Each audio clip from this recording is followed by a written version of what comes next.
Before we get started, we just want to say thank you to SmallRig for sending us the Forevala W60 wireless microphone for review. But we're not paid to say anything besides our own opinions, and SmallRig does not get to see this video before it is published. I'm just going to call it the W60 microphone from now on. By the way, you are listening to the W60 microphone recording directly into the camera without any adjustments in post. Let me know what you think about the sound quality. Now I'm going to do some audio adjustments in Final Cut Pro, just like how I always do with my other microphones. Let's get straight to the point. The W60 microphone from SmallRig is the simplest wireless microphone I have ever used. You basically just need to connect the receiver to the camera using the cable that comes with it, turn on both the transmitter and the receiver, select mono or stereo, adjust the volume, and you are ready to go. Once you have it set up with the correct volume and mode, you pretty much don't need to adjust it anymore. So I have it attached to my Sony ZV-E10 the whole time. Now I have a camera with good audio ready to record anytime. This is the main reason why I said it is the best microphone for content creators. It is quick and easy, and that really helps you to create high quality content anytime you want. If your gear takes a long time to set up, trust me, it will definitely discourage you from creating. At least it will to me. One thing I did to my setup is to add a SmallRig cold shoe adapter to my camera cage, so I have two cold shoes where I can mount both the receiver and the transmitter to the camera. This is a lot better, so I can just unclip the transmitter and clip it onto my shirt and start recording.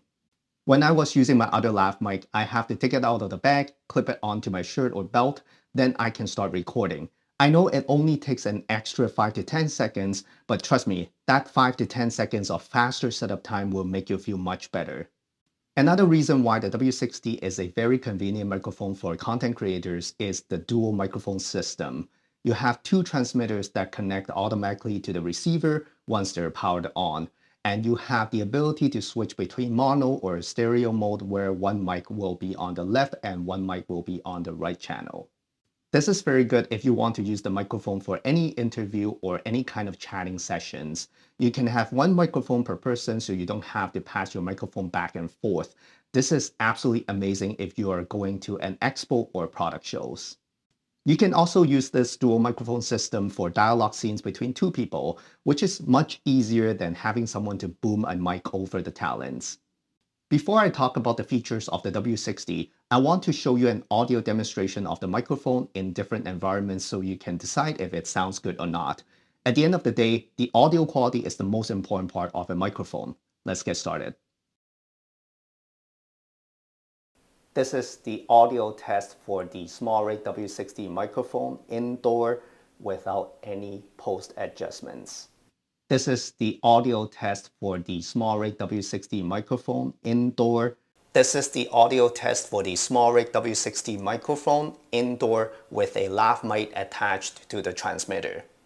This is the audio test for the SmallRig W60 microphone indoor with a lav mic attached to the transmitter. This is the audio test of the W60 microphone outdoor without the wind muff. I am on a rooftop with some wind noise, not a lot of wind noise, and some traffic noise. Again, this is the audio test of the W60 microphone without the wind muff. This is the audio test of the W60 microphone outdoor without the wind muff. I am on a rooftop with some wind noise, not a lot of wind noise, and some traffic noise. Again, this is the audio test of the W60 microphone without the wind muff. This is the audio test of the W60 microphone outdoor with the wind muff on a rooftop with some wind noise and also some traffic noise. This is the audio test of the W60 microphone outdoor with the wind muff on a rooftop with some wind noise and also some traffic noise.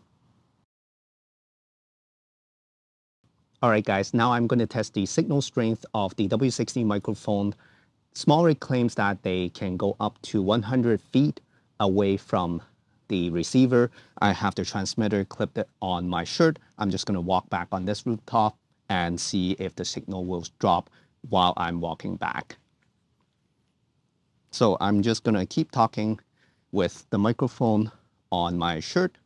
One thing that is really important when it comes to wireless microphone is when the receiver and the transmitter is not in the line of sight, you might lose the signal. Let's say if I turn around, if the signal is dropping, that's probably not a good thing because you never know if the talent is going to turn around while you are filming.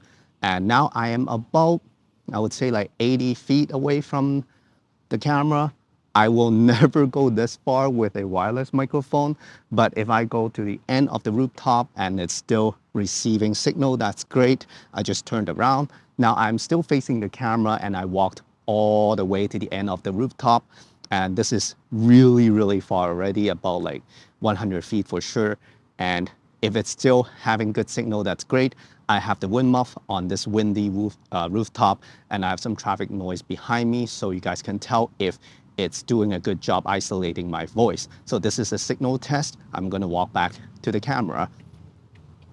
I would say the W60 microphone is really, really convenient for content creator because, hey, this is super easy to use. You just unclip the microphone and clip it onto your shirt and put a wind muff on when you're outside. If there's like a lot of wind, usually there is. So I would highly recommend you guys to keep the wind muff on the microphone. Now I am back to the original spot. How did the signal strength go? When you're in mono mode, both microphone A and B will be at the same volume even when you adjust one of the dials on the receiver. When you're in stereo mode, you can adjust the volume of each microphone separately. One very important thing I want to point out when using the W60 microphone is that the signal going into the microphone is pretty hot.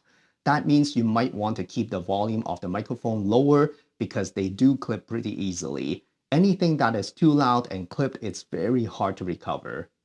On the receiver, you have basically the power button to turn on the unit and to change from mono to stereo mode by one click. And you also have an output jack that goes into your camera or smartphone and a headphone jack to monitor the audio, which is very nice. But I would suggest you to monitor the audio with the headphone jack on your camera if it comes with one, because that is the final audio being recorded onto your footage. I will only use the headphone jack on the receiver to monitor the audio when the camera doesn't come with one or when I'm using a smartphone. On the transmitters, you have a power button that also allows you to mute the microphone and a button to turn on and off the low cut filter. That is for getting rid of any low humming audio that can be very annoying. I usually just leave it on. It also comes with a mic input jack where you can use a lav mic instead of clipping the transmitter onto the talent's shirt. That is good if you want to hide the microphone or if the transmitter is too big to dangle on the talent, or if they don't have any spot to clip the microphone on. Taping a lav mic is always much easier. The W60 comes with a wind muff that you can clip on to block any wind noise if you are using the microphone outdoor. I would say it is pretty effective. The only thing is that it is making the transmitter even bigger and more obvious than before.